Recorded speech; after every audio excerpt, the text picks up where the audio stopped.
Welcome to Talker and Riyadh, the Wheel of Time showcast. I am your host, Joe Perry, here with my co-hosts, Jen Isgro, Tom Kokoza, and the inimitable Brendan T. Johnston.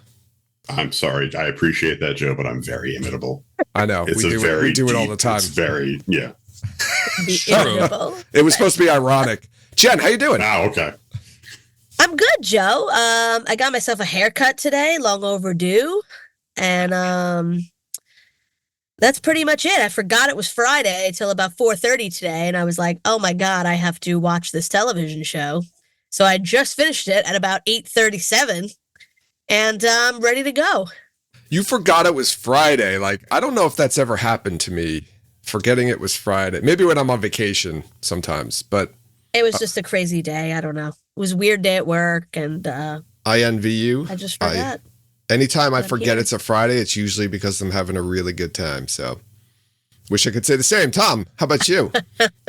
I'm doing well, Joe. As we mentioned on our Discord, I'm very excited about postseason baseball. I'm even more excited that the Mets clinched on Thursday, earlier on Thursday because no, they clinched on Wednesday because otherwise Game 5 would be tonight and I wouldn't be on the show. So I'm very. I'm glad that they clinched early. Yes. Yeah. Today's Friday. Yankees, I almost forgot. That's right. The Yankees clinched on Thursday. The Yankees clinched last night. Yeah. I'm doing well. All the talk on New York Sports Radio is Subway Series. It's coming, but we'll see. Too early to tell. Brendan, how you feeling on this Friday?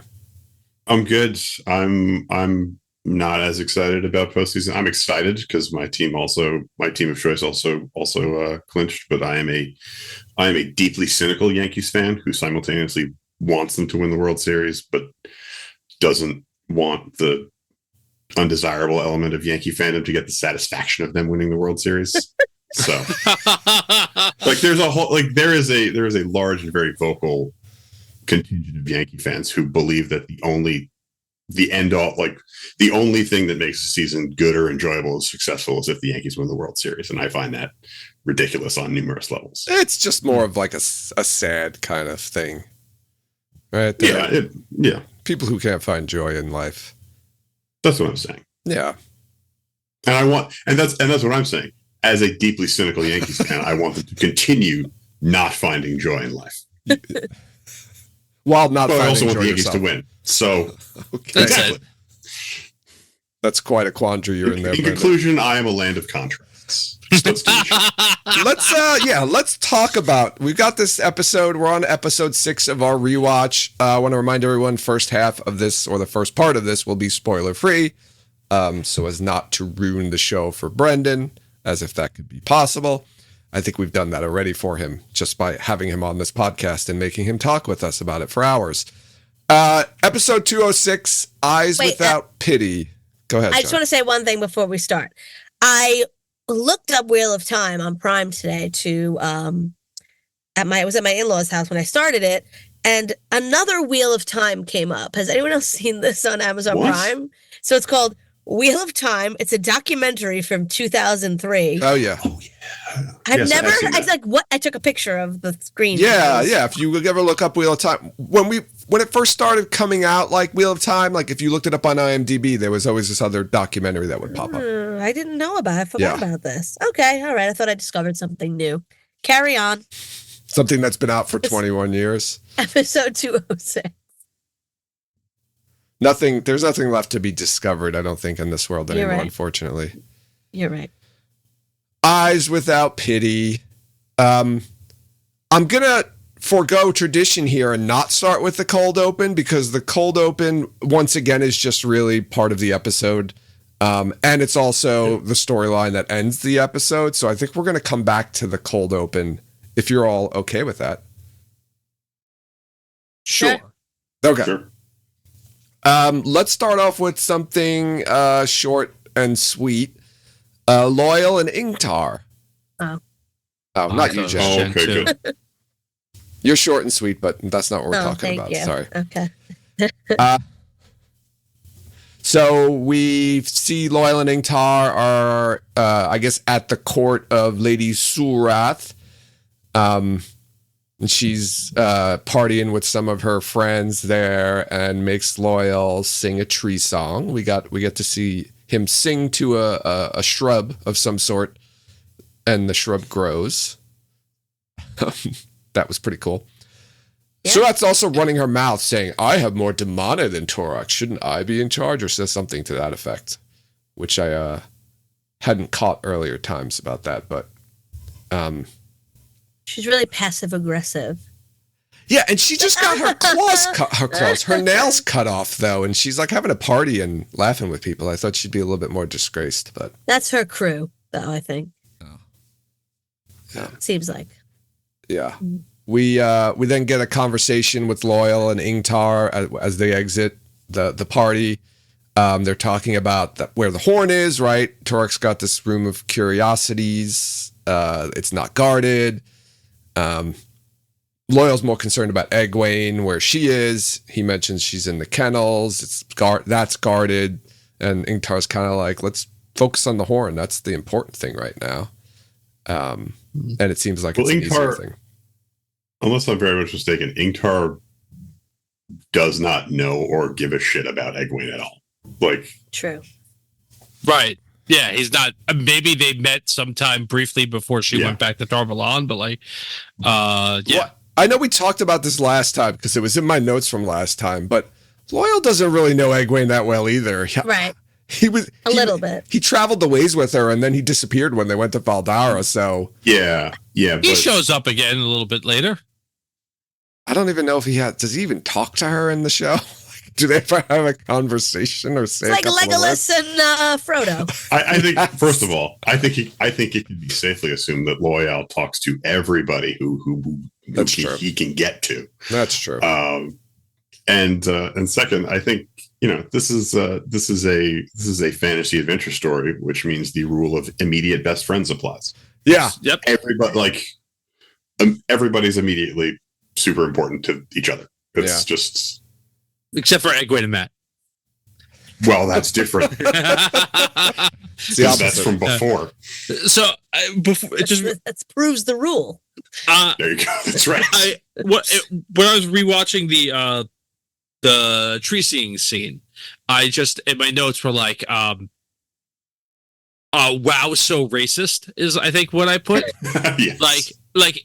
We talk a lot about how the Shanshan and Damani, it's a very much of like American slavery and like there's there and like, but rich white lady like making the Ogier sing for her. Oh yeah, like dance for me, boy. Like it was really, really like just if you didn't get it, everybody, this is what we're doing here, folks. Yeah, and then she gets jealous because everyone's kind of in awe of his singing, and then she sees them all kind of like staring at him in wonder, and she's like interrupts him and claps and like laughs. He's like, Wasn't that great? Yeah. After that whole bit, and he and Ingtar leave the room and go, they go and they have their exposition. Aaron Sorkin walk and talk through the palace about where this is and this is what they call where they're keeping Egwene and blah blah blah, and they're having this exposition conversation, and two Shanshan walk past and they stop talking, and the scene, like what's going on, just stops, and then the Shanshan leave and the story starts up again. And I thought, wow, what a great visual representation of how I feel about the Shanshan. Like, oh, here comes the Shanshan. Okay, they're gone. We can go with the show can continue. So you must have loved this episode. Wow. No. Yeah, it's a lot of Shanshan in this episode. That's about all we get of the two of them. This is one of those reminder. Hey, these two people are here because it's gonna come into play later in the season. It does. Yeah. Spoiler alert. No, it does. Yeah. They come back. Off screen. This is a rewatch, Jen. This is a rewatch. They come back. Yes. Right. I know that what they're most of what they're talking about, this scene could have been cut. Think about Jen. If this scene was cut, yes. If this scene was cut, the scene you're talking about later would be so much worse. That wouldn't it's be already bad. Yes. That would come so far out of left field. More so, like we're talking out out of the stadium Yeah. if they did not put this scene in there and then they had that other scene in episode 8. Right. At least they're establishing for you, like, They're Some- there. some Cool, things it's gonna that are happen. going to get, like, remember that we said this in episode 6? Yeah. So here it is. The right? horn's here. We're here. We got to find the horn. Like that's a thing in our Right. heads, so that when later, They have to reestablish that there are, in fact, some people out there still doing the mission. yeah, Like the actual, thing that everybody's supposed to be trying to do. Yeah. These two Right. are still doing it. well, at least Ingtar's trying to do it. Loyal seems to not really care as that's- much about the horn, That's true. but he knows Egwene so well. He says, if anyone Yeah. can withstand the, or it's tough, it's her. So I guess maybe they do have some sort of relationship we've just never seen before. Seems to know her pretty well. Let's move on to let's get Leandrin. You want to talk about Leandrin? Let's Sure. knock out some of these shorter ones first. She pops up in some. There's a few crossover storylines, so I'll try to put those together a little bit later. But Lanfear visits Leandrin. What Leandrin's like, how did you find me? And Lanfear. See, look, it's Leandrin, Lanfear. It's hard to get these two straight. I'm sure for the viewers, it's even more confusing. Lanfear's been peeking in on her dreams. She mentioned something about that Leandrin has interesting fixations or something like that, which I'm kind of curious about. This is another time where the show kind of drops these lines in there, and I feel like they're never going to pay it off ever. I have a question about this scene. Yeah. Which I never thought about before, and I don't remember if we spoke about it, but Lanfear again says that Leandrin swore her oaths to keep her son alive. Yeah. Do you think that her son is like super old and can't die and just like suffers because like she swore part of swearing her oaths was like he wouldn't die? And So- then It's Lanfear kills it's a him? monkey's paw thing. Yeah, like I don't, because that's the first time I thought about it. He's just like suffering forever and not dying. He could be like he could be pretty old. I don't know how old Lanfear. I mean, He's he's supposed to be. he's even negative divine intervention aside, he's clearly very old. Like, No, I know, but I don't know. I'm wondering, like, if regular she old. swore her oaths to keep him alive, like, in what way? Like somebody was going to kill him, or like, that's why I don't really understand. Like, why I'm she going to would guess do this, that. Jen. I'm guessing, because, right, it doesn't seem to make sense, but my guess is that the Dark Friends or whoever it is that made her swear would out her, I guess threaten to out her that she had a son. And maybe that's a bad thing, like that, like I don't- but she's expose her not- secret. It is bad, but she's not a good person. And like, I feel like she was a dark friend. I don't think like she was a good person that had to do bad things like Min. I don't know. And then when Lanfear kills him, she's like, all right, well, like you can't go back now, even if he's dead. Now you still have to, I don't know. I just thought of that for the first time. I wasn't sure. Yeah, we talked about the. Go ahead. You first, Brendan. We talked about this. I don't know if it was last week or 2 weeks ago about how everyone. It's sort of implied that everyone who swears themselves or does makes the oaths to the dark, basically seems to be being very elaborately blackmailed. Mm-hmm. Like they swear these oaths because they have some sort of secret. Yeah. But in a lot of the cases, the secret just seems to be that they're evil. Like it's Right. It's very Like Barthanas I don't later know. on, right? He just really wants Right. power. right. And I will say this. Soroth too. Like Yeah. Yeah, Soroth just wants power too, right? I think that's We again. don't really know the reason she swore. Well, I think. that's what I'm saying. It's But embarrassing. She wouldn't want it to get out. Well, Yeah. I think I would say this, like, and that we'll talk. I'll talk about my opinion about what she has, I guess, later on, because it's not really addressed in the show yet, like what Soroth's deal is. But like, yeah, I do think that a lot of it. I think that happens to a lot of people who are actually blackmailed too. You do something bad, and someone else finds out, and guess what? Now you're going to be doing bad stuff for me, right? Yeah. Like, True. so. Good point. But yeah, I think that's spot on. I think it's I think it works well that like people don't just like swear to the dark and just get everything that they want. Like it's like, nope, you've always got to do a little bit more. You've always got to, you know. So I want to talk to you a little bit. I guess I'll just bring this up too really quick. It's not a spoiler or anything like that, but some of the people who are dark friends are not expecting the Forsaken to ever be freed anytime in their lifetime, right? They're like, okay, I'll swear to the dark. It just means I do some evil things, but like they're not expecting the Forsaken to be free and the Dark One to be coming like back, so to speak. So like there are some in the books that are like you know, you're inside their head and they're like, oh man, I wasn't expecting this. I didn't know I was gonna have to do all of this stuff. But I didn't think the leopards would eat my face. Right. Yes. And I mean, Brendan, you're right. Like in the books, Leandrin is just a fucking evil person. Like she's a horrible person. Right. She's not sympathetic at all. Yeah. There are sympathetic dark friends, but you know, she's definitely not one of them. But we do find out a little bit about her background, right? Lanfear mentions that she was beaten and starved and forced to marry before her blooding or whatever she called it. And so, Ew. yeah, whatever. Is that what you said? I forget. Remember. Before you bled or something. Before you bled, yeah. Okay. Gross. So that's, I guess, how she had a kid. That's you guys, not me. Yeah. I mean And you. Lanfear did also said mention. anything. Lanfear did also say something interesting too. She said you can't take the oaths to the dark back. Right. Which apparently you can take the oaths to the Aes Sedai back because Leandra did it. So. Because it's all bullshit anyway. All bullshit. Any other Leandrin? I know she pops up a little later in the crowd really quickly, but this was really her big scene for this episode. When I started watching this episode, I didn't remember beforehand anything that happened in the episode. And as I was watching it, like every time something like a new scene started, I was like, okay, no, I remember this now. Like I remember this now. Mm-hmm. I did not remember that Lanfear killed Leandrin's son in front of her. Yeah. Oh yeah. Just to fuck with her.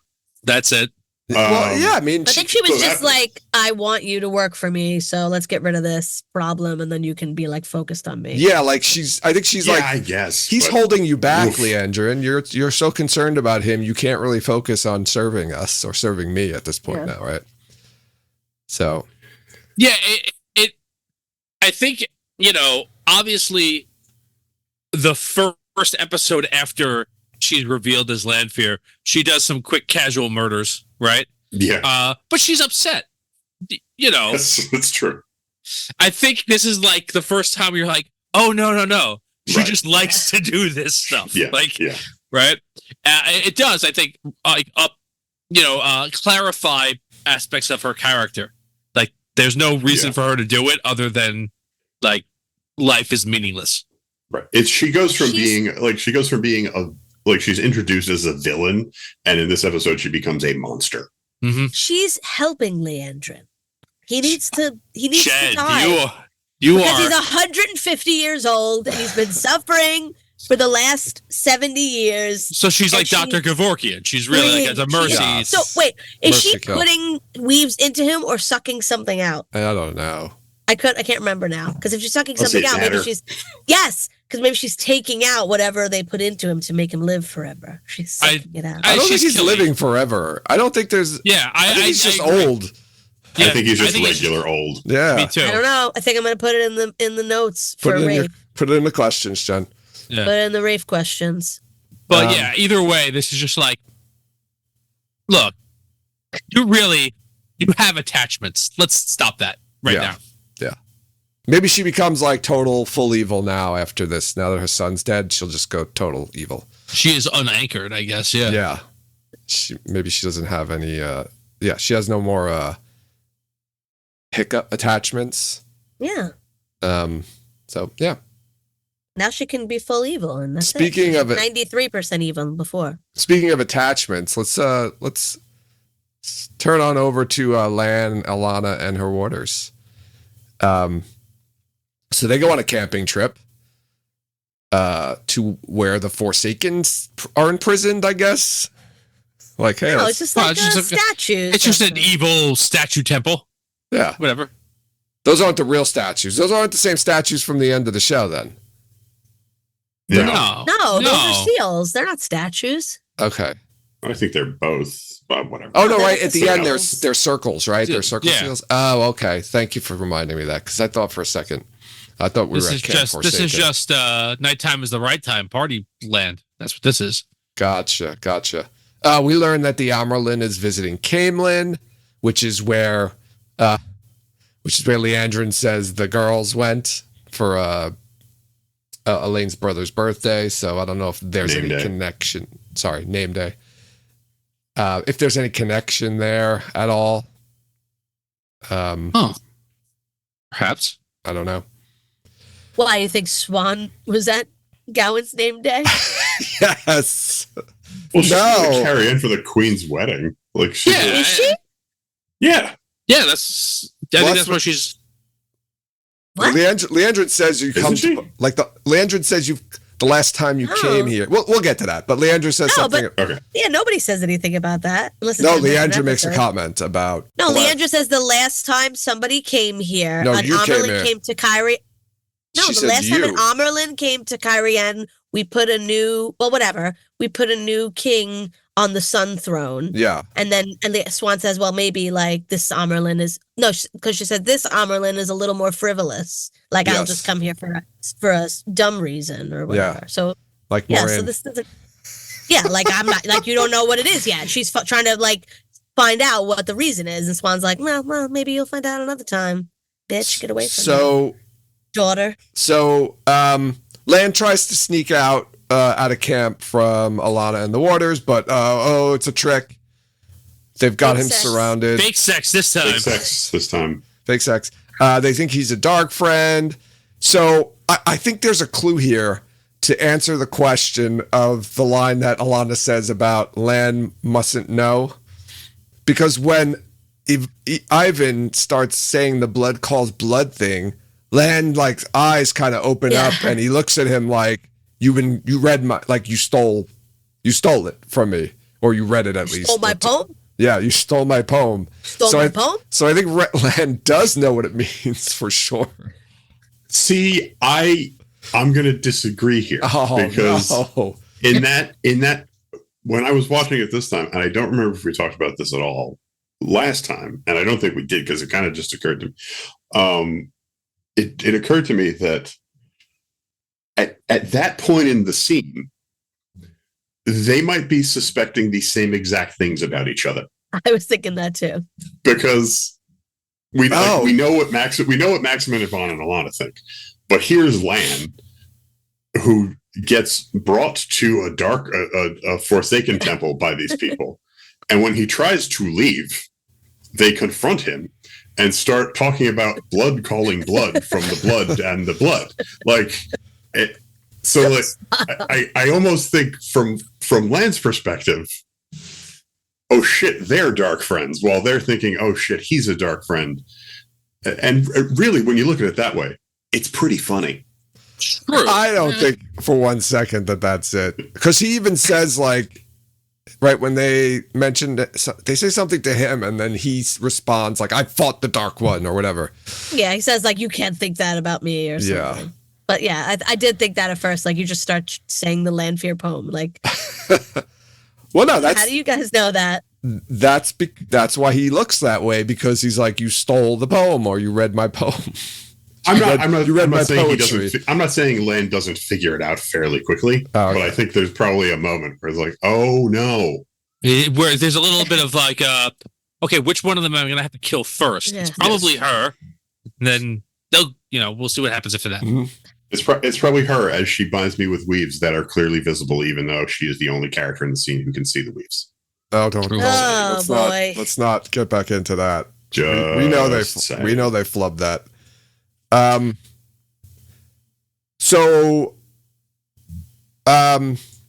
Sorry, I lost my place. Lan says that he's trying to get to the Amerlin because of Moraine. And then he tells Alana that they found the Dragon Reborn. So and I couldn't help but laugh at that part because it's like, we found the Dragon Reborn, and then immediately and repeatedly lost him. Like, yeah. We found him, and then like a day later he was gone for like 6 months. Yeah. And then we found him again. We found him again, and now he's Moraine lost. knows where he is the second time. That's true. Moraine does know where he is, but he doesn't know that Moraine knows where he is. Right. They don't know that we know they know we know. Yeah.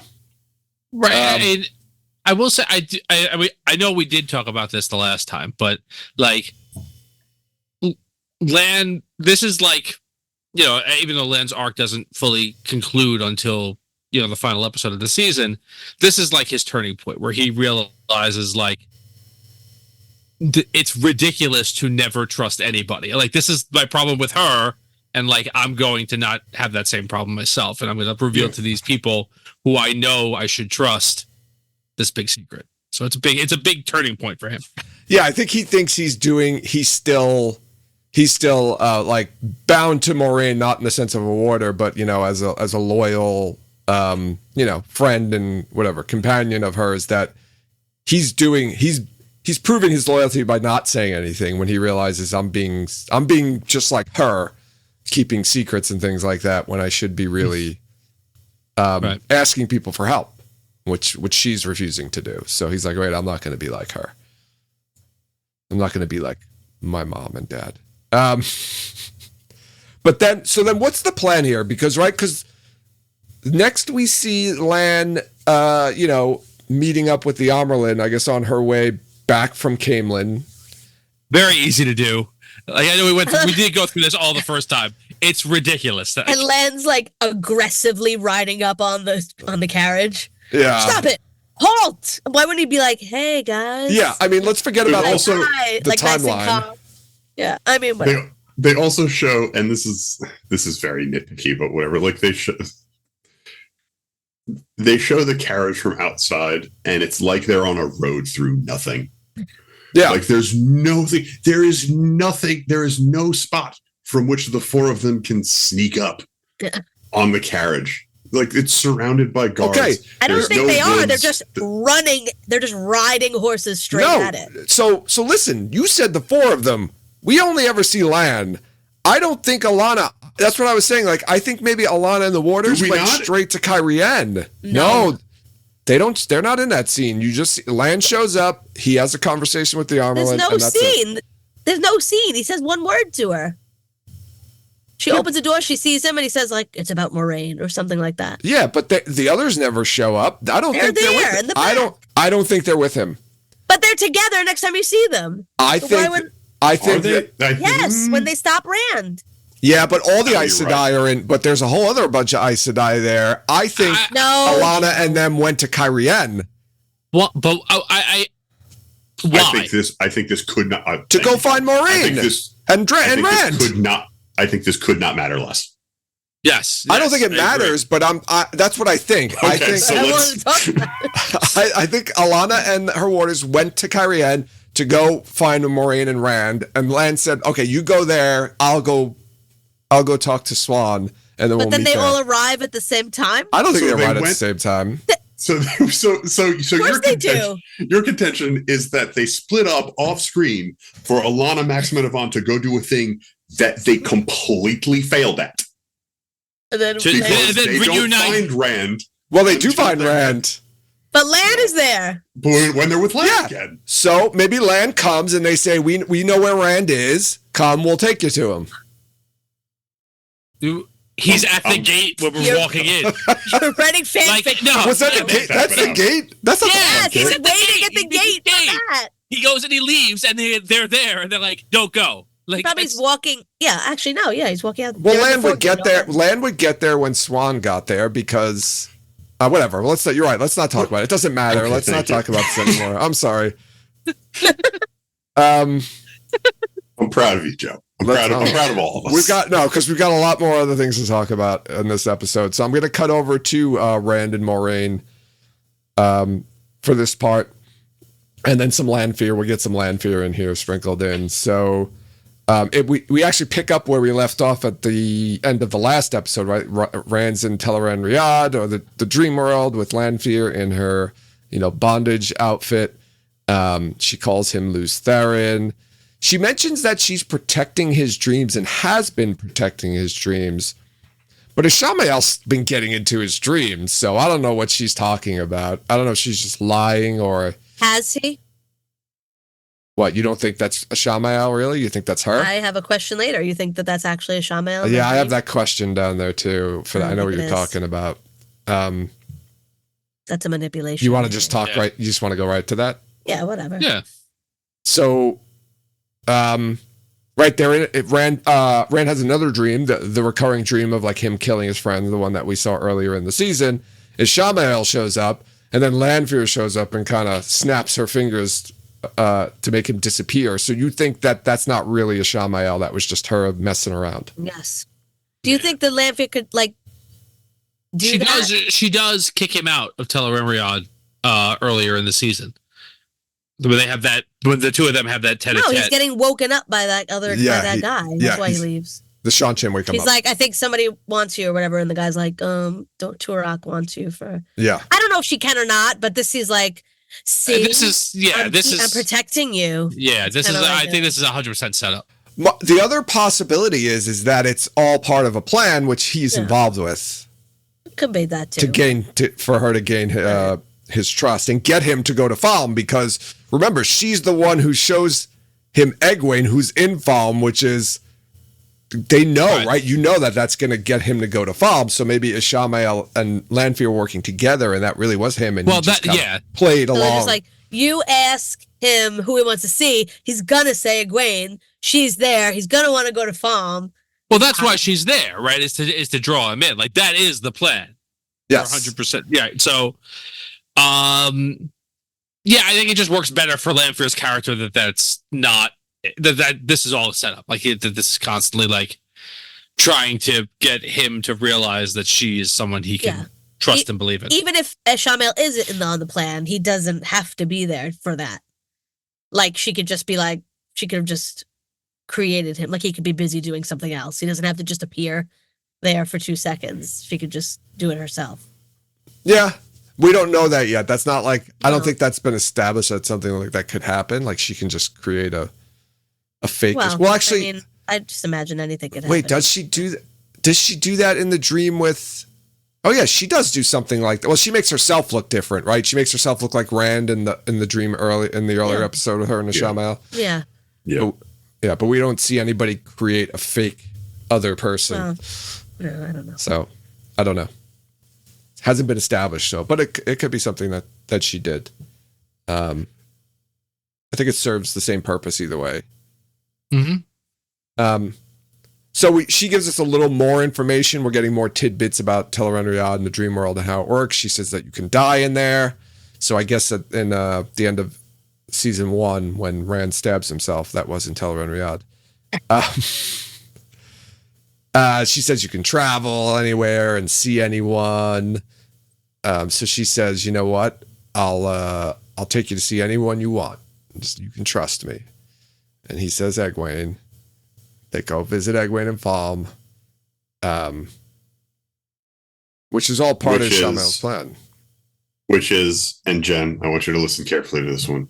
I have to say, on Rand's part, a real dick move. Like, you can go see one person in their dreams with your hot new girlfriend, and you pick poor Egwene, who you're not even with anymore. Like, I'm gonna go see my ex-girlfriend. Clearly, it's not over. Who's in prison having a terrible time. Hey, we didn't know she was in prison. This is. Don't worry about her. But she's like in the background.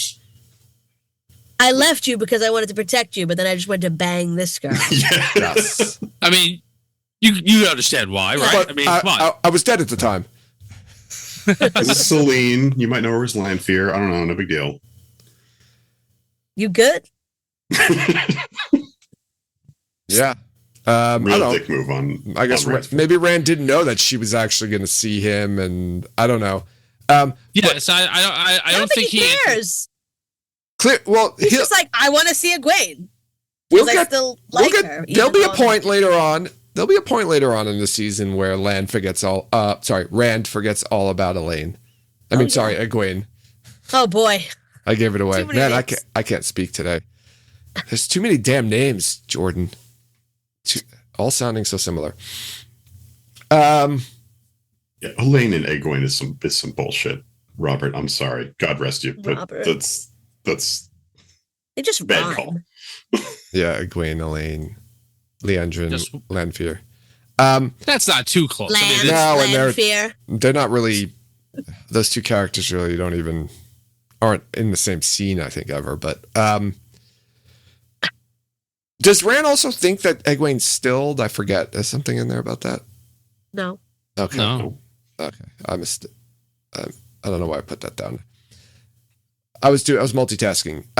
So now we're back with Moraine, right? Because so Lanfear had said like the condition for Lanfear helping Rand or telling Rand what Ishamael's plan was, which is to again turn his friends to the shadow.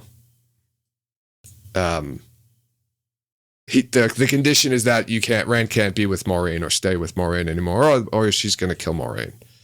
So Moraine, we get a scene with Moraine writing a letter to Swan, and we get this, Barthanes comes in and talks about his sandwiches.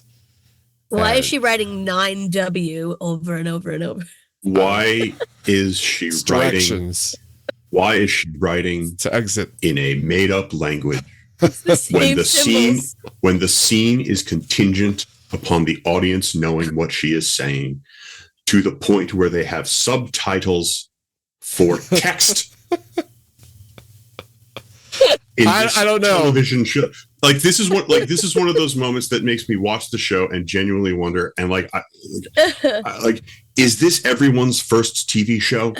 Is this everyone's first time telling a fucking story? Because it's not our world. Well, wait a second now. That's a common fact. They do that in the Lord of the Rings movies too. In the Lord of the Rings movies, when Gandalf and the Fellowship come up on those gates with the elven writing, you know what happens? Gandalf reads them fucking out loud. What right? Yes, that's true. She's writing and reading her writing as she's writing it. No, yeah, yes, actually, she should narrating be the writing, in voiceover, because that's how you do that. Yes. I will say this also, Tolkien was also a linguist and created his own language, so I think you would just put that in there because Jordan didn't create his own language. The old tongue is all English letters. We never see anything in the books about that gobbledygook, as Brendan calls it, language. It's not. It doesn't exist in the books, Brendan. It's not like they took those, scribbles from the books at all, which makes it even more baffling. Because at least with Tolkien, they used his language and letters that he created.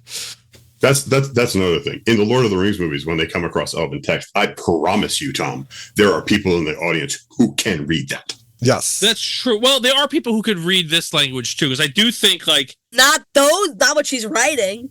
No, I think that they've released some sort of, or it might be Jordan may have had a letter to letter key or whatever it is. I don't remember any. Here's the reason why I say this, because a lot of the teasing, the teases for the show, season 1 and season 2, had stuff in the old tongue, and people had to translate it to find out what it meant. But there weren't letters for the old. It was just word. It was the English. It was English alphabet letters. You're right. I'm telling you, there's a lot of 9s and W's. The pattern continues. It's very similar, all the way through. It's not all different. It's the same pattern. So you're saying she's like John Doe from Seven? It's just no. She's Jack from what's it called? The Shining. Yes. Yeah. Jack Torrance. That's actually probably closer. W's make Moraine a dull girl. Or homosexual. Closer to her mindset right now. Something. Don't mind if I do. Don't mind if I do. Anyway, the best and possibly only good adaptation of The Shining. Anyway, there you go. Holger posted the letter forms. B, so it's BJ. Yeah. She's writing BJ. But Holger, those aren't Jordan's, right? The show made that up, right? I don't think that's from anything from Robert Jordan. So, And I thought so. This is it. Oh, bonus material from okay, the new but spring those graphic novel. I'm gonna take a picture of the paper because there's no way that this is like letters corresponding to words she wrote. Okay. If it is, I'll eat my hat and I will. Jen, just be careful about making bets that you're very confident about that you don't. I'm ready to eat Next it. thing you know, you'll be shaving your beard off on the podcast. That's it. You're gonna get another haircut. You're gonna say live she'll on. be shitting hat. Yeah, you should be shitting hat too. Next thing you know, you'll be shitting hat. And we get a nice scene here between I should be Moraine afraid. and Anver. It is now.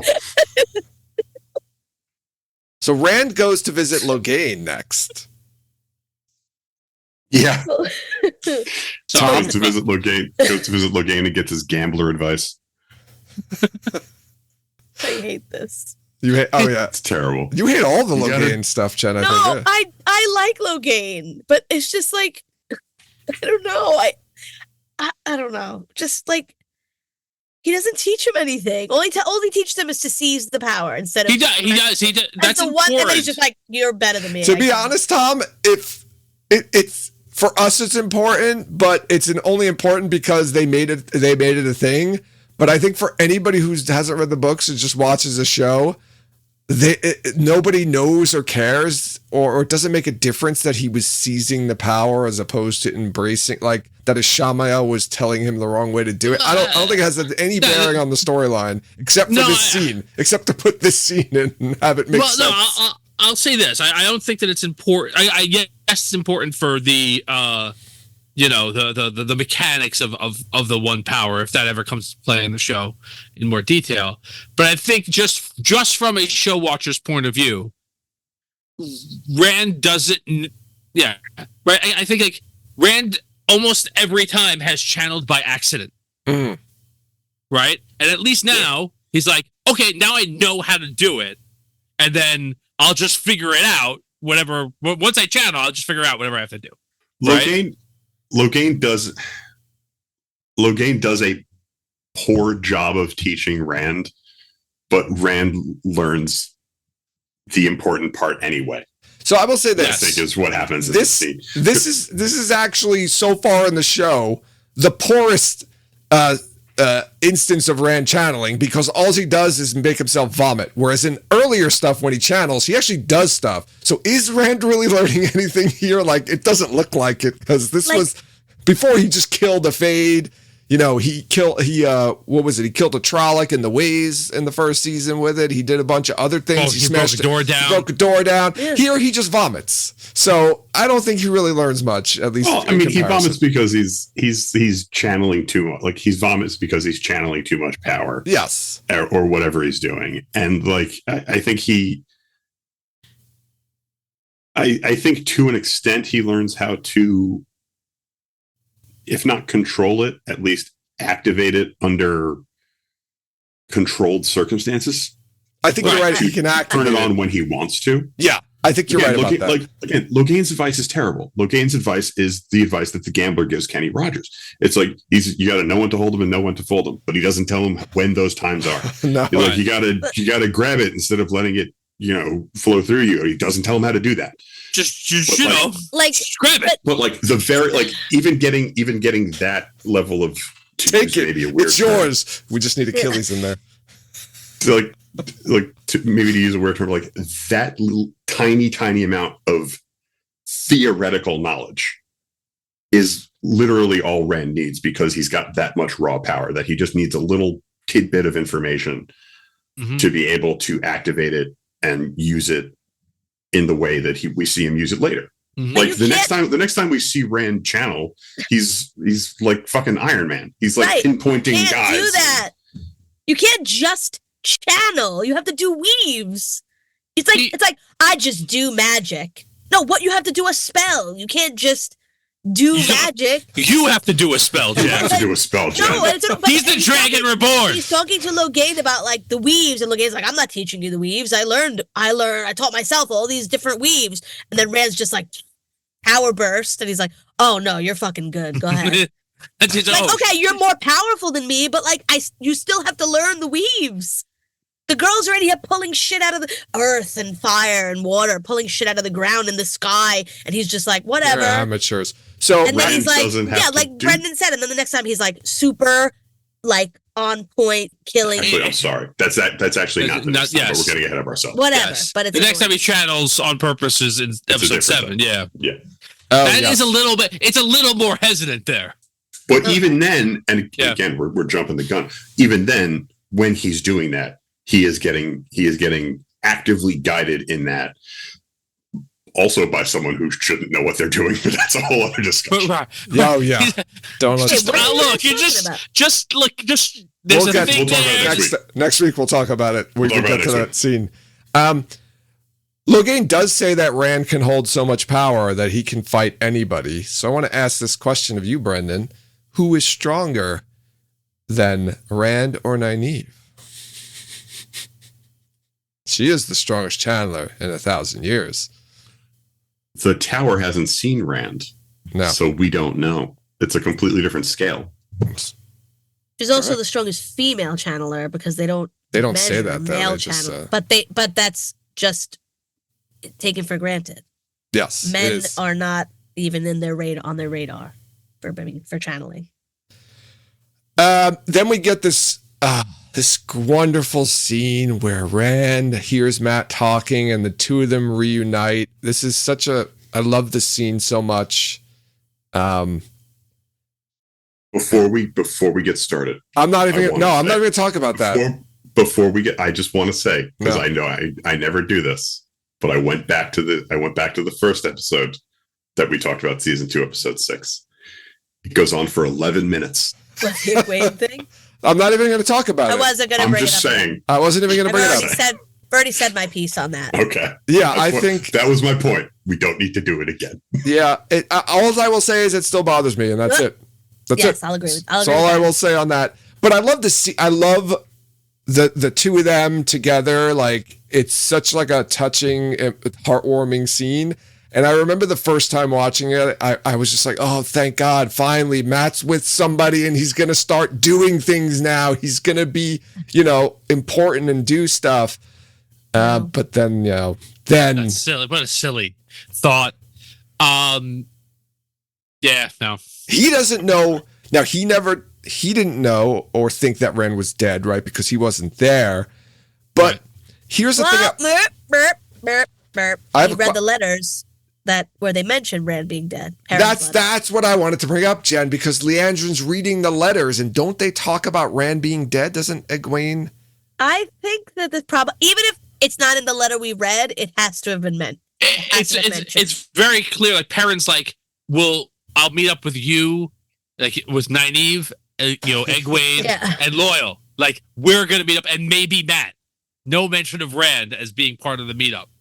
And- So it's implied, if nothing Yeah, else. I think it's yeah. probably at least meant. It's not the only letter, so I think it's probably But at least. in this scene, Rand says, he goes, they all think I'm dead, and Matt was like totally dumbfounded when he said that. Well, that I'll accept because like I don't know. I mean, Matt could. It's not like clear cut what they think or why they think that. So now he's saying like I let them believe I was dead. So Matt's probably like, oh, okay, like that, whatever. I don't think that's like Sounds a like big something I shock. would do. Yeah, I'm surprised he didn't say, oh, that's why you Yeah. weren't in any of those letters. Yeah.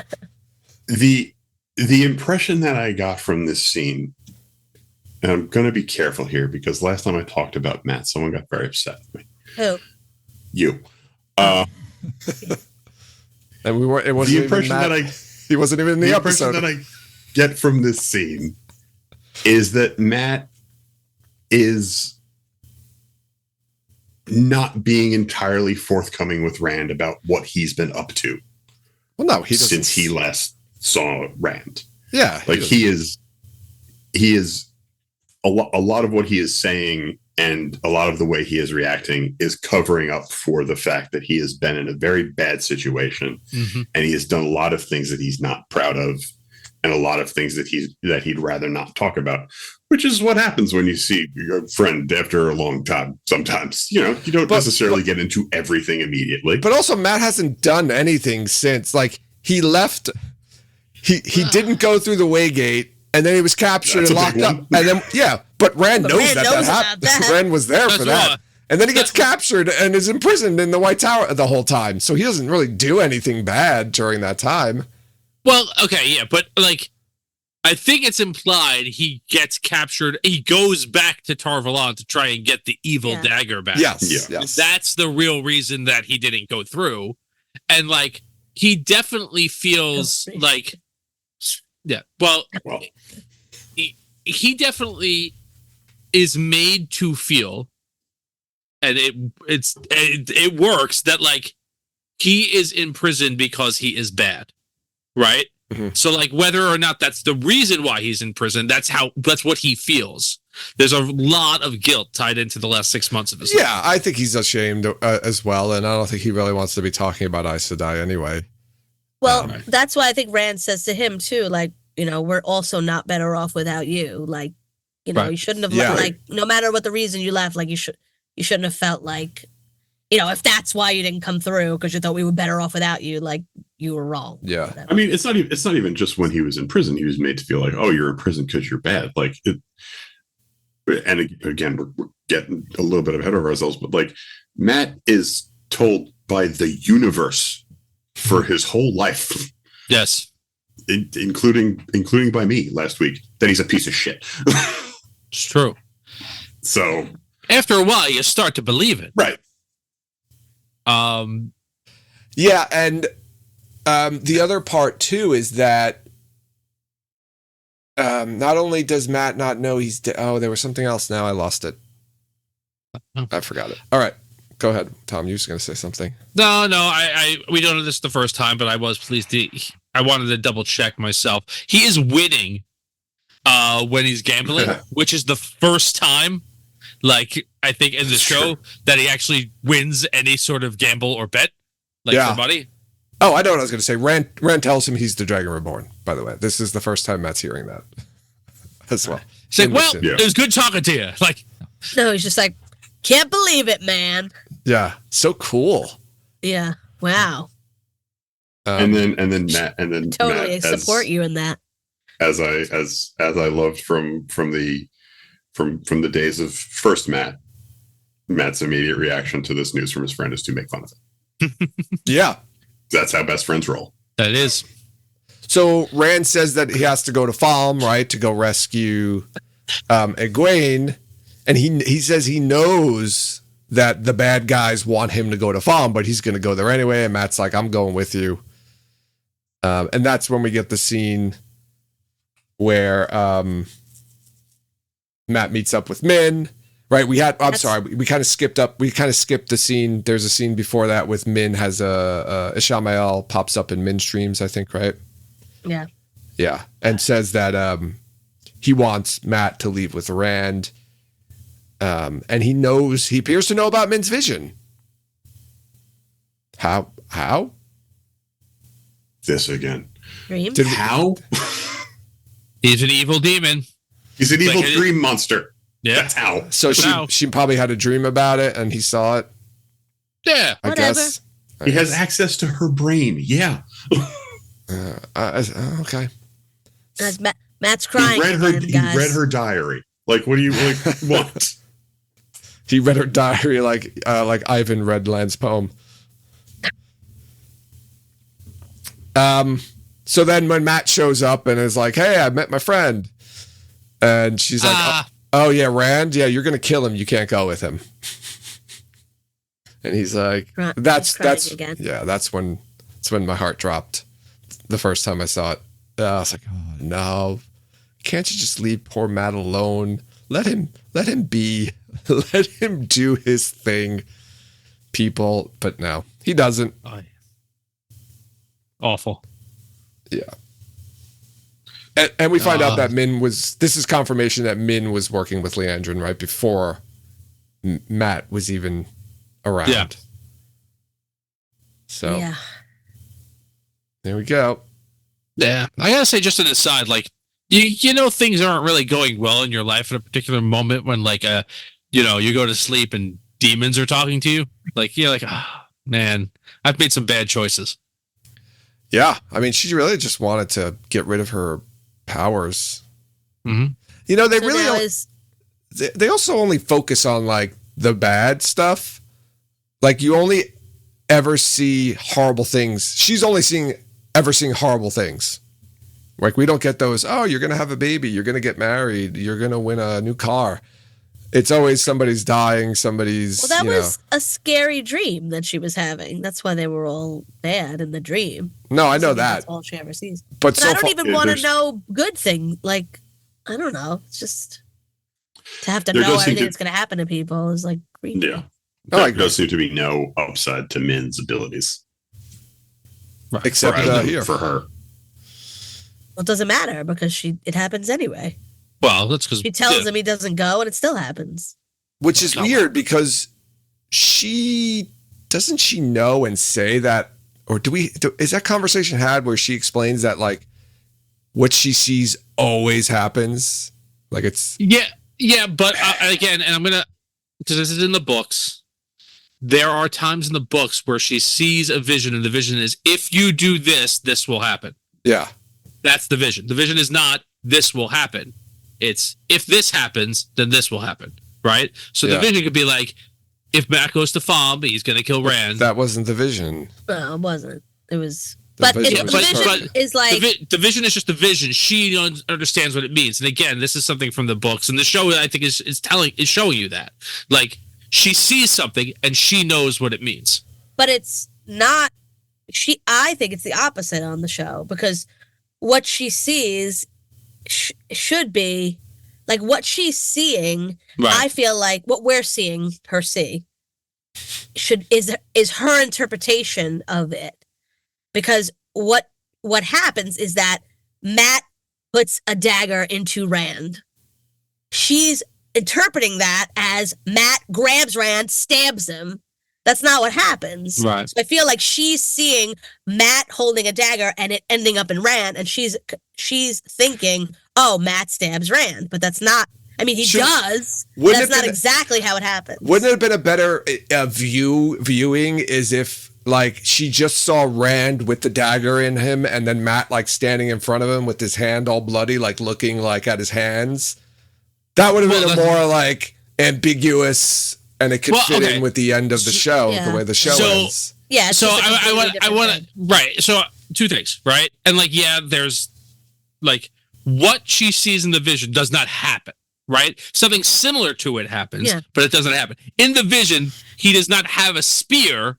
No, right. He just stabs him. He just stabs him. You don't see the stab, but you see him with a knife and then he's holding it, right? So like, that's not what happens. And maybe, who knows, if Matt had gone with Rand together, maybe Ishii's trick works and he becomes bad. Who knows? I think it's just a generality. Like he's going to stab him, and this is how we're showing you stab him. And I will say there's another thing about that. Like there's another point to that, but that's for the after Brendan part. Okay, after Brendan part.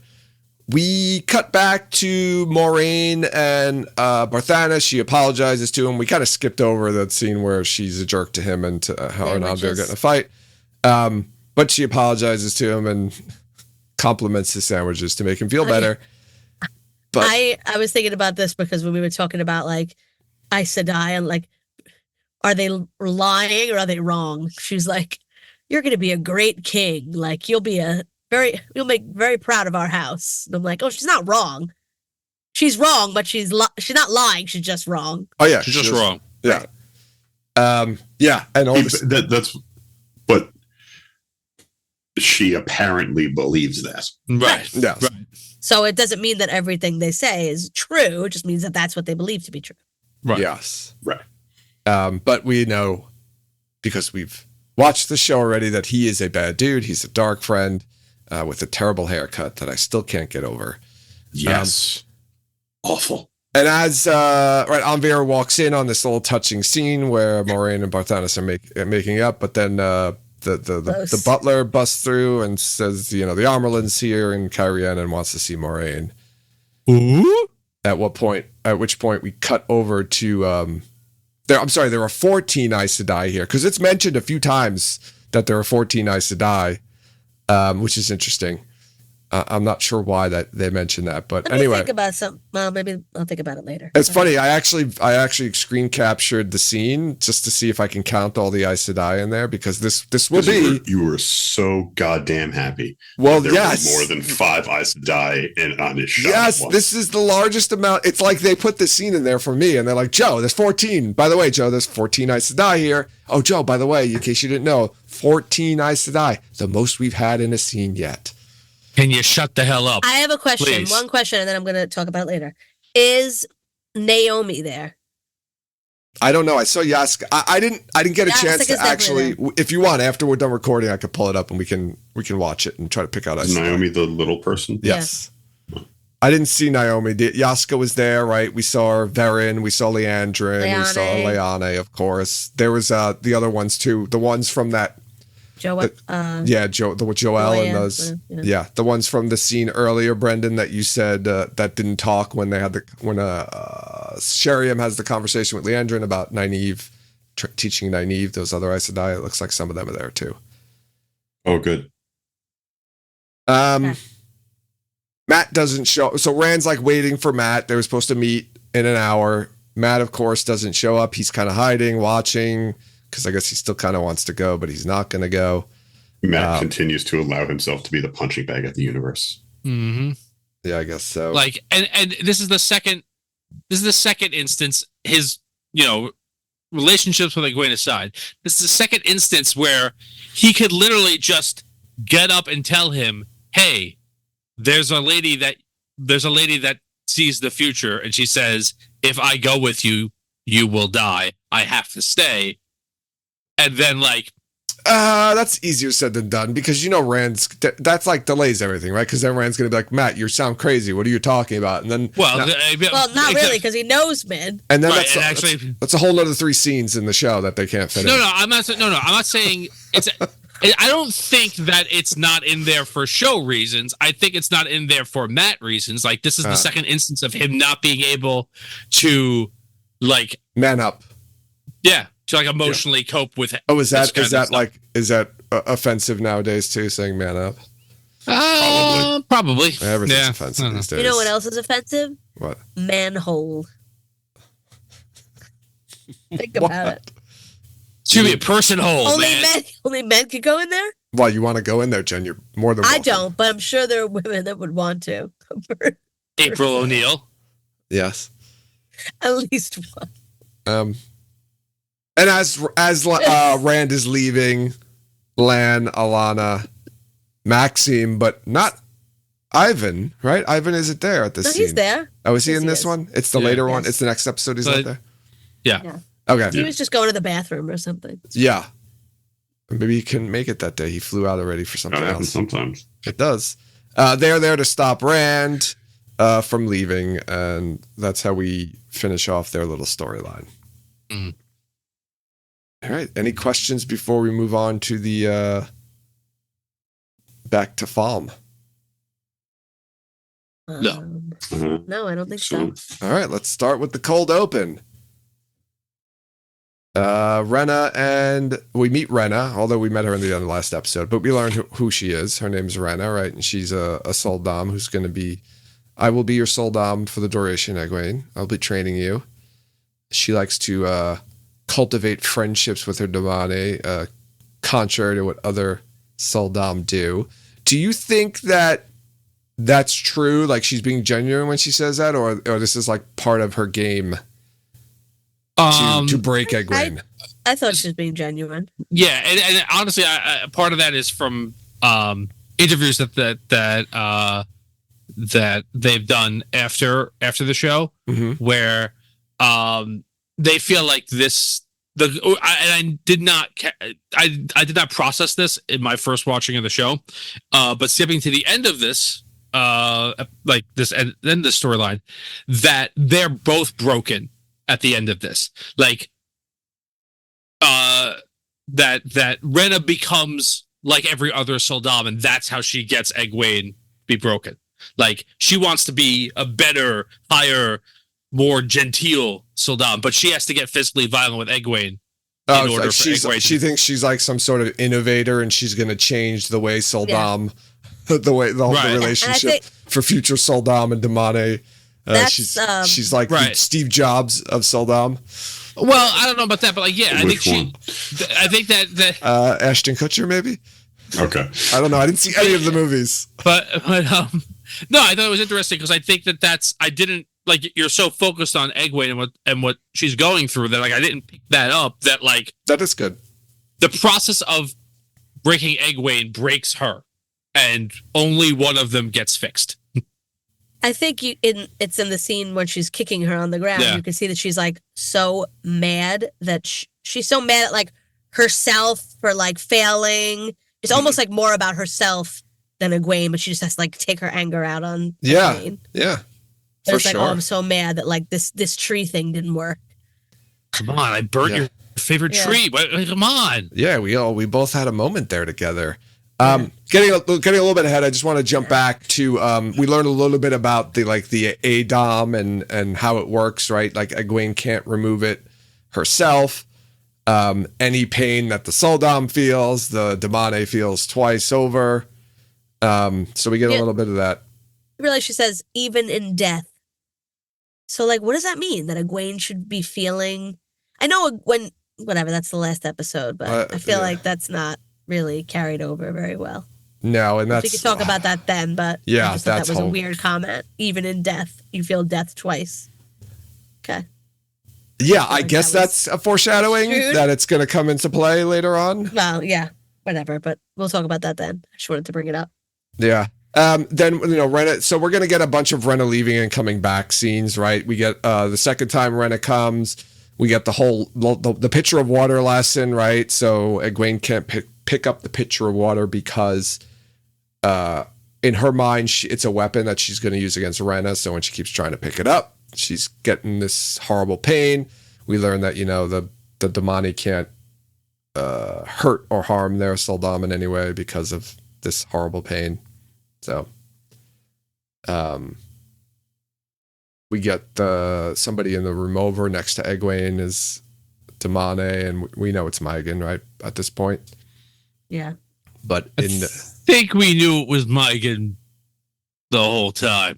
We might have known to find it was Maigan, but I think a lot of people didn't know it was her. Rena visits again. We get some more exposition that the ADOM was created by Aes Sedai. She says that Egwene's not a woman, but she talks talking about how she's special, and she's like, I hope the people in the White Tower told you they were special, that you were special. And Egwene's like, no, they didn't. The map just fell in my head, but it's good. Did anybody see that? Oh, no, I didn't see it hit your head. Just like bounced off. Oh, it's just paper, but I just randomly fell. Sorry. Go ahead. Down there. I forgot where I was. Oh yeah, then we get the burning tree, the burning tree moment. Yeah. By the way, did you notice? No hands. Yeah. Mm. Oh. Yeah. And the other Damane used their hands. We saw them using hands, right? The other ones that we've met before. Yeah, they all do. Deliberate. Right? They do like synchronized swimming or synchronized channeling kind of motion. Yeah. But Egwene, no hands. Look, Mom, no hands. Well, it's like her thing. That's yeah. It is her thing. Still, Egwene can't pour the water, and Jen, like you said, she's sad. Rena's sad and then furious and beats Egwene for not being able. I tried, and then you're right. I guess Tom, this is the point. Is this the point, Tom, where she's like, okay, you want to get nuts? Let's get nuts. I tried doing it the nice way. I tried working with you to burn down the only thing that gave you peace. And somehow that didn't work. I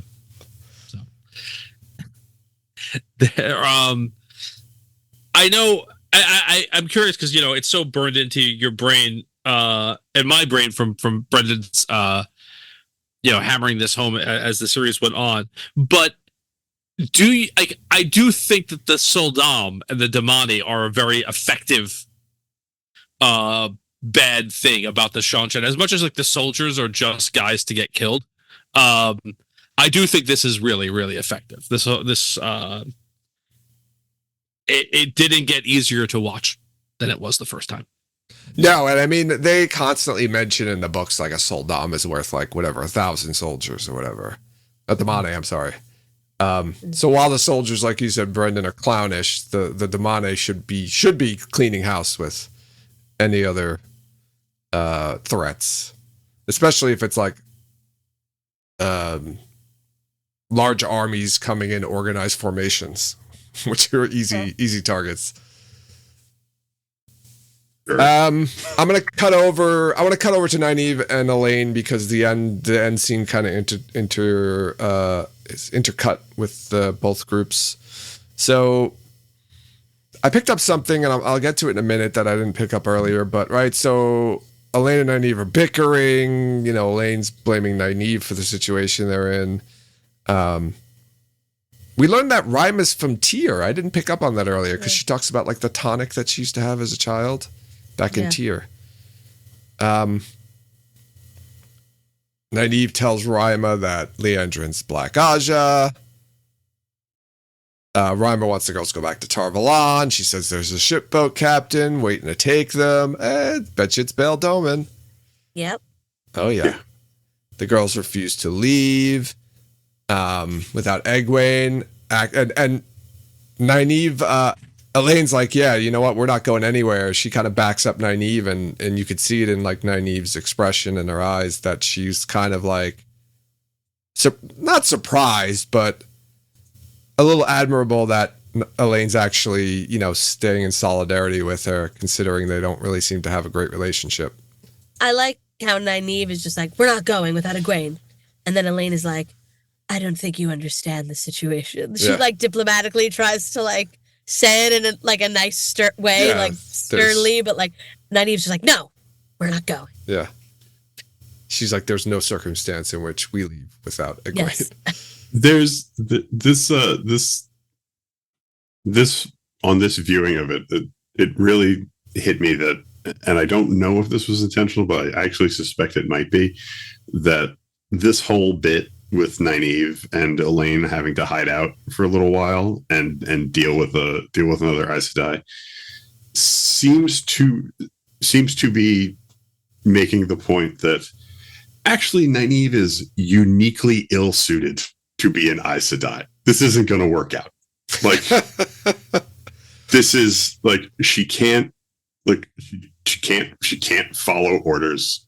She like when we're jumping ahead a bit, but like when Rima and Basan like go out to pretty explicitly sacrifice themselves. She's like, we got to go help them. Like she literally cares too much to actually accomplish it. And Elaine's got to be like, no, we can't. She, like, they explained it to us. We can't do that. Like, they're doing their thing. You're gonna blow it. Yeah. And it's just, and I don't mean it. I don't mean it as a negative or anything, but I think like this is sort of saying like this is not meant to be. So forget that she can't do her magic. Like, forget that. Oh, that's a big part of it too. The personality is not working right now. Brendan, you're hitting the nail on the head, and the fact that you're saying all this means that they did a really good job. That Zoe Robbins is doing a good job, and they've written her character really well. Yeah, she's very good. Her character in the book is very much like that, right? You're like, how is she ever going to become an Aes Sedai? First of all, she hates Aes Sedai, and meanwhile she's right. Well, that's another. But yeah, she doesn't listen to orders, and her accepted test in the books is really all about her, or is it the her? Does she take out? No, she doesn't take the Aes Sedai test, does she? Does. Oh, she does. Well, one of them is all about her basically caring too much, really, and her having to like come to terms with that like she winds up having to leave, like she does in the end of her accepted test in this season, right? She leaves her daughter behind Right, and the Harks of Bethesda in the show is about that too. I mean, the first one's about her childhood trauma or whatever, but like the second thing is like, will you leave your home behind? And then the third one is, will you leave what you want your life to be behind? Right. I guess it's an easier decision when what your life to be is horribly murdered by Trollocs, but still. That's the one problem about it. They make it a little easy in this show for her to leave, but the kid's still there now that she left the kid all by herself.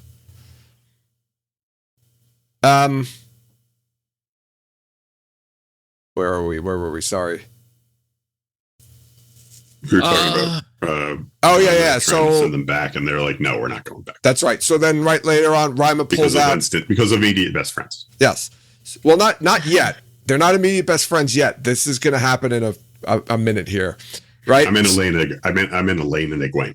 Oh, yes, yeah. Immediate. Yes. Well, they've been in the tower, I think, for a couple weeks together, maybe. We have no idea how long they've been in the tower. We don't. It's been 3 years. I mean, you literally in real time, you see Elaine meet Egwene, horribly insult her again, and then they go, "We're gonna be best friends," and then they're friends. Like that's it. Yeah. So yes, it is immediate. We learn that Rima has one of the Adom, and that it's a Tirangrial. We learn that the Shanshin can detect when they're channeling. Also, and we kind of get the background of what Rima's doing in Falm, right? She says the Armelin sent sisters to investigate the Shanshin. Hey, remember Maigan and that scene in the first season?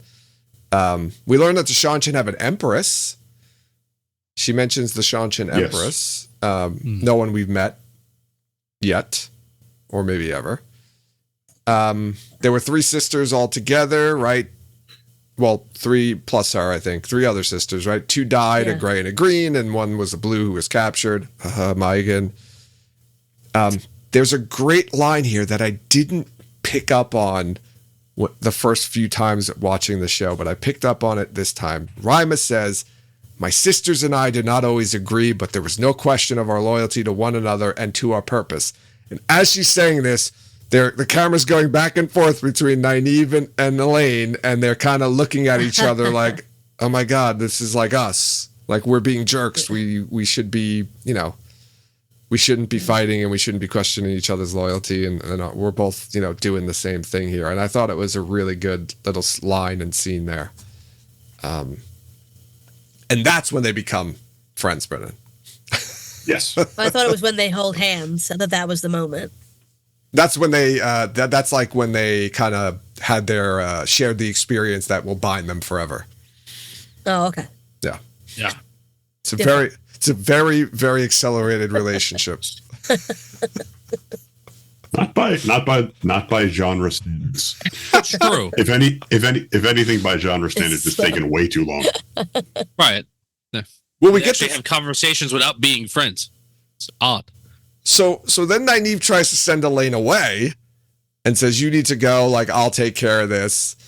And then we get the scene, Brendan, what you're talking about, right? Elaine says, like, I don't have any other friends. Egwene's my only friend. And it reminds me of that scene in Tombstone with Doc Holliday when he talks about how Wyatt Earp is like his only friend. But Shit, Doc, I got a lot of friends. I don't. So we get that scene. I like that. I think it's a little homage there. So then they're trying to figure out how to open the Adom, and Nynaeve accidentally channels a little too much. But she learns that the only way that it can be opened is if it is to put it on another person. Which is the only way they say the only way it can be healed. Yeah. Is if it's put on a woman specifically. Yes, sorry, a woman. Yes, I think she's just using. Well, no, I think she's just using that as an analogy. She says it needs to be healed, and the only way it can be healed. I think that's just like an analogy that she's using. Like it's not whole until it's on somebody. Yeah, the only way it can be hole It wants again. to be on It someone. wants to be on a woman's neck. But So it is can be it- taken off, though. So how do you take it off then? They don't talk about that. Can it?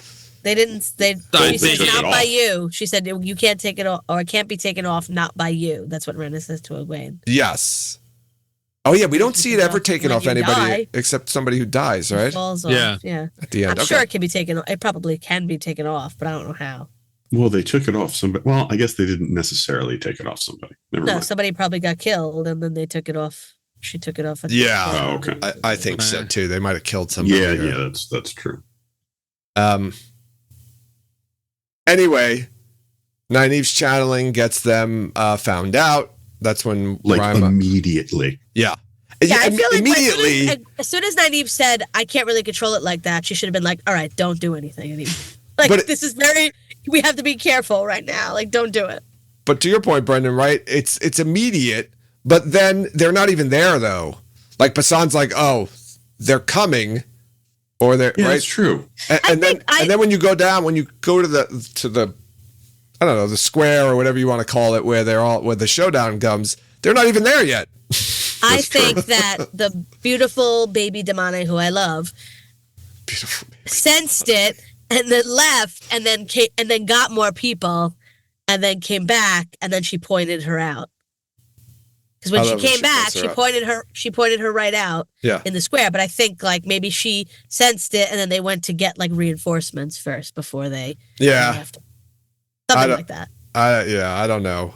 I think it was. I love that girl. I'm sorry. I know. I'm going to talk about her in a minute because I have something I want to say.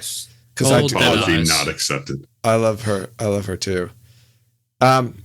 So Rima's like, all right, listen, you guys gotta hide out here. They want a channeler. I'll give them a channeler here. Take the rings. Make sure they You guys have to stand at the window and watch. not stand out the window and watch. She says to go free her sisters. So I guess she's talking about Megan and Egwene Right. because the other ones Yeah. are dead. And she says, will you throw my ring in the what does she call it? The altar? Not the The altar. flame. The The flame. flame, yeah, sorry, the The flames. flame. Yeah. And then they go out and fight. Pretty cool fight scene. Yeah. Very cool. Rima is cold-blooded. She burns somebody, right? Yeah. She burns somebody and she kills the fuck out of one of the Soldom or Yes. I don't even remember which one. She goes after the But- Soldom, I think, right? She's Yeah. targeting all the Soldom. She like Yeah, because crushes her the Damane skeleton. are like not Yeah. evil. Most of them, they've been Mm. captured. I mean, some of them are. The ones from Shanshan, I could be, but I mean, institutionalized or not or whatever, but like that dead-eyed Damani girl is Oh. not. Is, no, she's no. sad. Yeah. She hates this. I want to see right? Jen, you know what I'm talking about, right? There's She's crying. when wanna see Basan her eyes I don't know cry. if she's crying, but when Oh, her eyes are Basan emotional. right, when Basan gets killed, and then you see like Rima start like going hysterical, and she's like going like over his body crying. They cut to that Damane, and she looks like she's kind of has a little bit of empathy there for Yeah, because she Rima. knows she's about to get collared. Oh, she hates this. Oh, I just want to take a picture of her face. I have it. I think I recorded the You clip. have it? I- She's like she has so much eye makeup on, but her Yeah. eyes are like so small. And it's hard they're, to like, say- all watery. because Oh. you can't see her mouth or like any expression from her Yeah. mouth. No, it's area. all in her eyes. She's so good. I love her. Yeah, I think there's some empathy there, and I think I think we're gonna see more of her, and maybe something's gonna happen with her.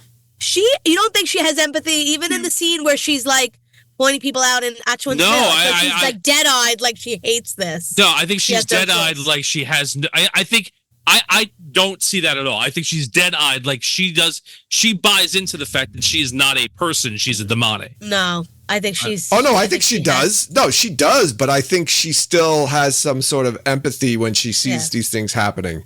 Like it's kind of bringing out yeah. these feelings that she. I feel like hasn't she's had. the one that like senses it, and she's like the main one that's out there like looking around because you see her walking around Yeah, she's earlier in the there. episode. So Yeah. she's like, and she hates it. I'm telling you guys. Oh, I don't have a clip of it, Jen. Sorry, I thought I did. I'm gonna find it and take a picture of her face. Yeah. Brendan, you don't believe any of this? Do you think? What do you think? I continue to be fascinated by what you guys, not just you guys, but you guys as a fandom, are able to find in this show and these books. No, but her eyes are so empathetic. I'm not arguing the point of what you're seeing versus what I'm seeing. All I'm saying is I find it fascinating. And that's all. But I don't have to like this girl. Brendan's like, what Dead-Eyed girl? I don't know her. That's not like no, I know what it's not like I know. two I know seasons exactly from now. what It's you're like talking. Jessica, and like we know her. Like this is a nobody. It's just I just think this actress is really good at portraying like emotion in her eyes. That's all. Yeah. Rima gets collared then, right? So there's the whole thing where like Ugh. Rima wants Basan to kill her because And then I'm just like throw yourself on the sword. But she's like so upset about him dying that she can't even like kill herself. Yeah. Well, there's yes, because there's that breaking of the bond that they have, which is much more of a physical kind of or an emotional kind of blast of I don't know, torment or whatever you want to call it. But also the fact that she's like, I'd rather be dead than be collared. Yes. That's how bad it is. Like if everything you have seen over this last hour of how Egwene's being treated wasn't enough. She went out there to die. Oh, no, I know. She had no intention of being collared. Like, well, I think that was the plan, right? Basan, so like Basan, man, you failed. He hesitated. Like, you knew that this was part of the plan, like going out there, that like you're going out in a blaze of glory and you can't let her get captured, and you failed. Yep. Yeah, that's true. It's like, well, I thought I was going to bash her head against the wall, but we're out in a courtyard. There are no walls. That's my move. To bash her head That's his against. move. That's just a concussion. That's his concussion move. Yeah, he has to do it like a couple of times though to get her to really go. And we get the beautiful Nynaeve Elaine holding hands while it's happening. I feel like you can recut that scene and put some different music over it to make it kind of more, I don't know, whimsical. Do we see Rima again? Like in the next? No, we don't. No. Nope. She gets collared, and that's the last we see of her. But not in this season. Okay. We don't know where she is. She's alive. She's probably alive, but I mean, there was the whole battle, so we don't know. Maybe she died in the battle, or we don't know if she is alive, or if we're ever going to see her again. So, and as that's all happening, we're getting interspersed Renna's final visit with Egwene, where she's just, physically tormenting her, hanging her up on the hook by the collar, and Egwene's just choking. And then finally, Egwene pours the pitcher of water because she's broken, and Renna dumps it out and says, "Good girl," and leaves. Renna picks Egwene up and slides her up the wall with one hand. Yeah. And hangs her up. That's pretty damn strong. Yeah. That's crazy. Yeah. And then Egwene starts crying and screaming out loud, and then you learn it pans over to the other cell, and it's Maigan, and she's like, "You lasted longer than I did," and that's the end of the episode.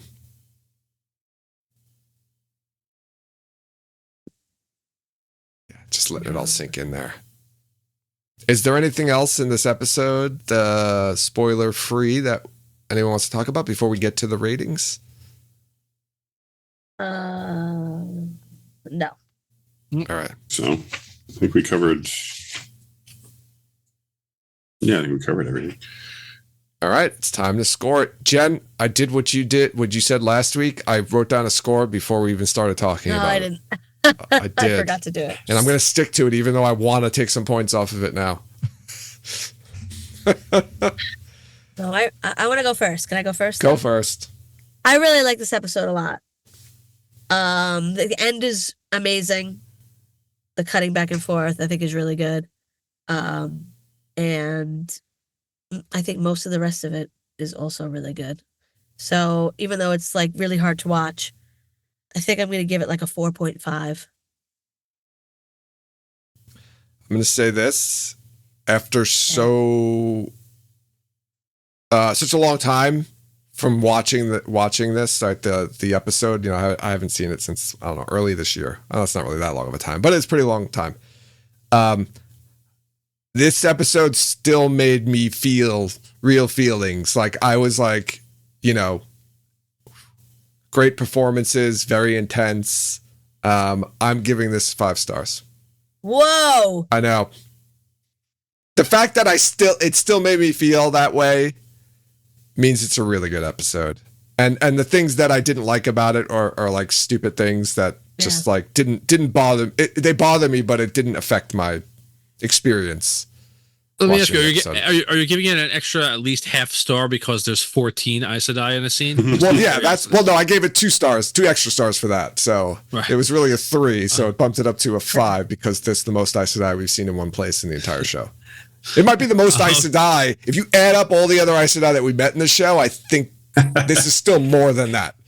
Maybe not if you include the one who's burning. But I'll go next. I said it when we first did this, and I'll say it again now. This is not only the best episode of the show, at least so far. This, in my mind, is one of the best episodes of television that I've seen in a very, very long time. I think for me at least, the emotional impact of the extremely difficult and disturbing scenes in this show were not. It's like you, Joe. It didn't lessen with time. I also give it 5 stars. 2 perfect ratings. Brendan. All right, guys. Thanks for having me. Good night. If I remember correctly, last time you didn't like this one as much as we did. You already said earlier that he doesn't like it. No, I don't like this episode. I don't enjoy. I'm sure I said this. I'm sure I said this last time. I did not enjoy watching this episode, but not in the way I was supposed to not enjoy watching the episode. Like I didn't think, like obviously we're not supposed to enjoy watching Egwene get tortured, right? But like it was repetitive to me and very like and again I think that was partially that was the point, but I don't think they did it. I don't think they did it the way it didn't land for me the way they wanted it to. Yeah. You mean like how Rena just keeps coming and leaving and they keep going back and Rena just keeps coming and leaving and coming and leaving. I gotcha. I agree with you there. Because it just as we're like running through it, I'm like, Rena leave. Okay, Rena comes back. Okay, Rena comes back. Right. Okay, Rena comes back. And and I think we talked about this last time, Brendan, right? And I think this was one of the things that you didn't like was you have no idea how much time is passing between each of those times she leaves and comes back. I mean, that's true. That's true of the whole show. That's a problem. That's a problem with the whole show. There's only one episode where they, it's 6 months after the last scene. That's the only time you get the first episode of this scene, it's this day. That's the only time you get it. But we don't know if this is all happening over like a day or it's happening over like weeks. Right. We have no idea. Right. And so yeah, like it was unpleasant to watch, and there were other things in other parts, like the subtitles for Moraine's letter pissed me off to no end. It just, you know what? It did not even occur to me, but now that you said it, like when you said it then, like, no, she should just be doing a voiceover. I'm like, yeah, shit, you're right. Oh well. But the thing is, I don't think it's like badly made. Well, no, I think the part with the letter is pretty badly made, but like the rest of it is like, I don't think anyone does a bad job. Like, I don't think it's particularly poorly written or directed or anything like that. It's just like, it just did not work for me even a little bit. Mm-hmm. So 2.5. Wow. Like it's fine. It's your least favorite episode of the season so far. Or maybe it sounds like this might be your least favorite episode of the season, because I don't think you. It's my least favorite episode of the season by far. Okay. Yeah. Okay. Episode 6 of season 1 is my least favorite episode of the show. That's right. The episode 6s aren't doing well for you, because I know you like the next 2 episodes. Even a bonk some of them are. I don't really remember episode 7 that well, but I remember really liking episode 8. Yeah. Yeah. All right. That's our scores. Brendan, thank you as always for coming. Okay, guys. And we'll see you and I'm really going to leave this time. Yes. And we're back with our spoiler half of the episode, or spoiler quarter of the episode. I have a feeling we're not going to talk too much, or at least as long as that. A couple of things that I had here. Letter to Anaya. We got a little shout out for Anaya. I think we talked about that last time. So I wonder if she's actually going to be in the show. The 14 Aes Sedai. Why did they make so much of a point that it came up like twice? I think that somebody said I think Anver said it, and then I think Leandrin said it. I was trying to figure out if there were like 6 Aes Sedai that we know are good that would leave 8 bad Aes Sedai or something. So like, it's like Alana, Leane, Varen, Yasika. And I was trying to see if I could think of like 2 more people that were there that were like aren't part of Leandrin's cabal. Like I said, I after the show I can pull up the scene. I can't remember. I don't even think we know. Like it could be Naomi, but I couldn't even think of another name that we know. And Shiriam's not there. Right. I mean, and from a viewer point of view, like Brendan thinks the only good Aes Sedai are the Amyrlin, Alana, and Moraine. That's it. He thinks everyone else is bad. Like, I don't think he's good. Well, we didn't ask him that after we met Yasika because he likes them. That's true. I don't think he thinks that they're bad. Right. But I think his level of paranoia and suspicion is exactly where it should be. So, it was odd because they seem to go away with like the numbers in the books, like 13. Oh, it's 8. Yeah, it's 8 now. It seems to be 8. Yeah. So I will say this: there's a significance to that number from the books. 14. Yes. So when in the Great Hunt, when the Amyrlin goes to Faldara, she goes with 14 Aes Sedai. Oh, okay. No, there you go. It's 2 from each Aja. Maybe that's what it is. I didn't do the count, but that's probably what it is. Yeah. And Leane, though? She counts as a blue. She's still a blue, I think. She technically would still count as a blue. Yeah. So that's where that comes in. That's the only other thing I could think of. No, it makes sense. It's probably what it is. I gotta go back and look, but they don't say like 2 from each Aja. They don't say it in the show. You're not gonna count Alana then. Well, I don't know. We'd have to look again. We'd have to look at it and see like if we can point out all the Aes Sedai. I don't know if Alana's counted in that 14, but she shows up with the Amyrlin, I'm assuming, or if she's one of the she's one of the Aes Sedai that's there. So yes, I think like when she says I'm going to Camelin, to Carrion rather, she says I want 2 of each Aja. I know that she's here. Give me 1 more green. Right. So there's 2 things that we talked about in the show that I wanted to come up. I don't remember what the first one was, but the other one was, that's how Rand dies from the wound in his side. That's how Rand dies in the books, from the wound in his side. So Matt does kill him if it's not immediate. No. Yeah. So even at the end of the show, they're gonna blame it all on Matt. That's the wound. That's the wound that kills him. That wound splits open. But Rand lives though. But Rand lives. Yeah, but his body dies. Yeah, so what? Yeah, it's fine. But I was going to say like, oh, well, there is that. Yeah, there's something else, and it's gone now. Was it about the Adam? I had a note about that about how it can't be opened only when near a woman, and then like how does it come off? I'm assuming we're going to see it come off. They're going to have to figure something out, right? How to open it.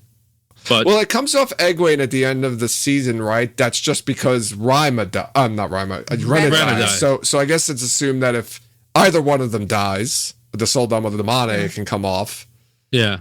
But I wonder if they're going to have to make it be able to be taken off, right? In the show? Yeah. Yeah, they're going to. Well, I mean, who needs it to be taken off besides Moghedien? Really? I will. Well, they do free. I mean, they do free other Saddam, Damane, Matt. Matt can just kill. Matt can just kill those Saddam. Yeah, maybe Egwene will come and kill them instead. Right. Yeah. So well, I maybe don't the know. Soldam can like open it. Yeah, somehow. that's what I'm wondering. Like, because they make it seem like it can't. I mean, I know she said obviously not by you. So like maybe they know how to do it. Yeah. Yeah. It could Yeah. be something that they're Like gonna they hang could over. just channel. Maybe they could channel into it and like do something like that makes it open or something. Well, they wouldn't can't channel. Saddam yes, they don't can. channel, aren't supposed to Yes, they can. be able to channel. Yes, they can. Oh, they're channeling without realizing. But actually, no, they're not. Soldam are people who can learn how to channel. They're not wilders. They don't know how. They need to be taught. They need to be taught to be able to channel. Like they can't just channel on their own. Right. But this is the show, whatever. The other, I mean, if we want to talk about this also with the whole Logain scene, Jen, you know, part of the thing, I think the reason why you hate it is like Logain can apparently see Rand's holding the power, even though he's been gentled. Oh yeah, because he's reacting to it. He's like, no, he's like, no, you're holding too much, and that's the light. It's just the light, like burning of 1,000 suns or whatever he says about Nynaeve. So that, yeah, exactly.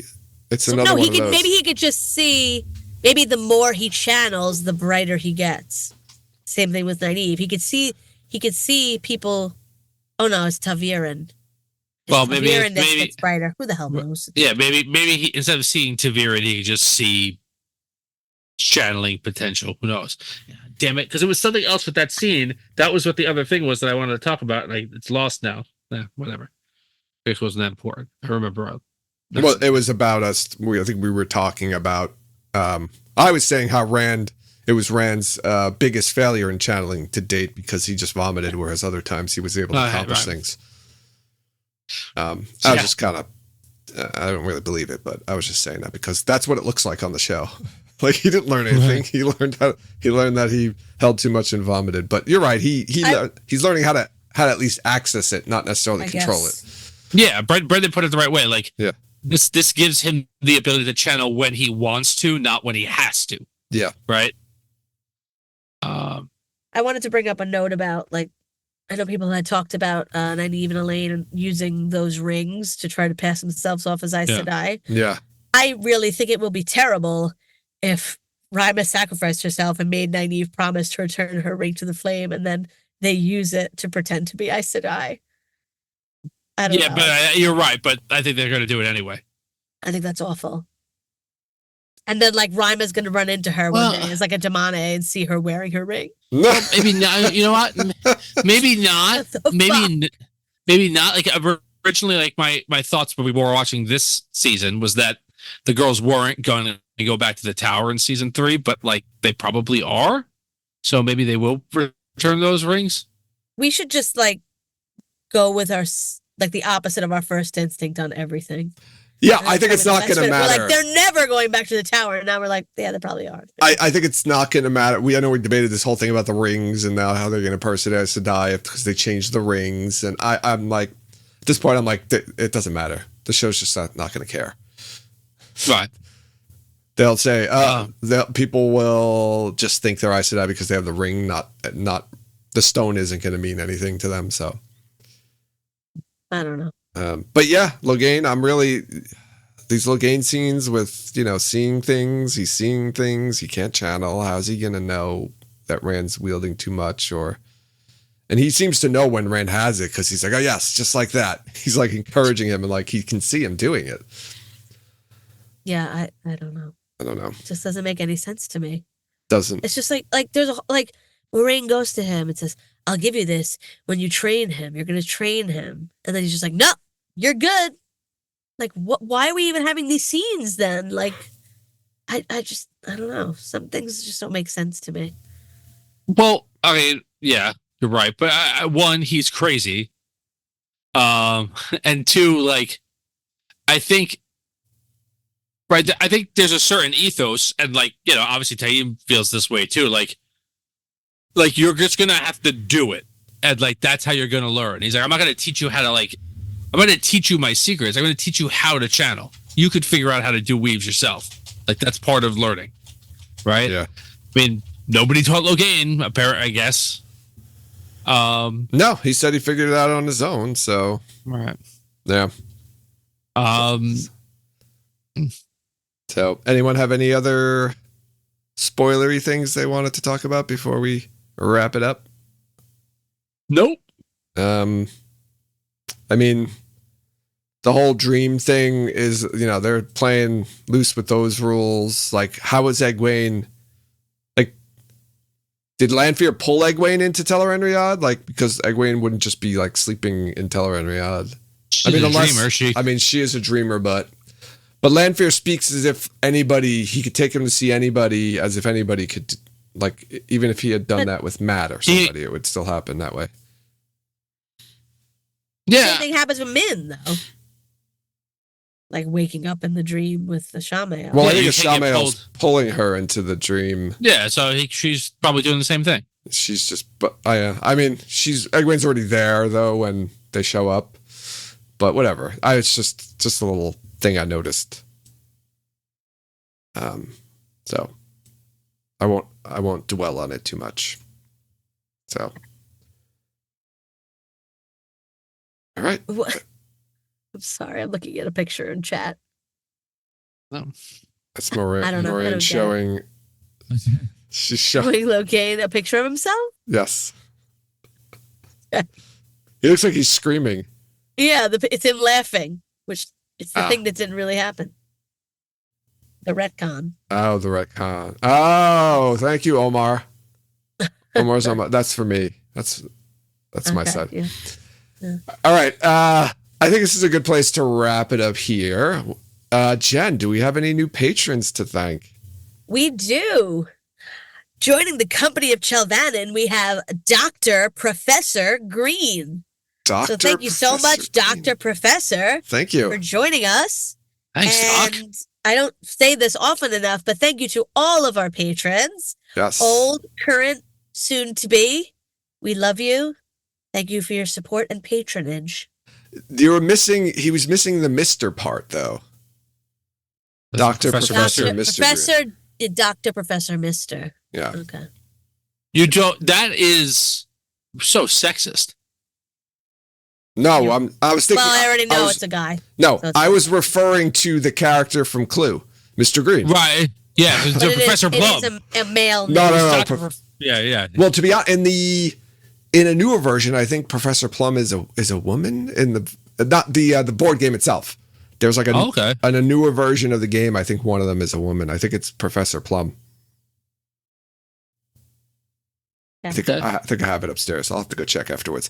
Anyway, I want to remind everyone to follow us on social media. You can follow us on Twitter, Instagram, and Facebook. Join us over in Discord to continue the conversation there. We also post our episodes on YouTube, so be sure to go to our YouTube page and like and subscribe. Rate and review us wherever you listen to podcasts, and check out our merchandise and the aforementioned Patreon page to support us that way. Links to all of that is in our show notes.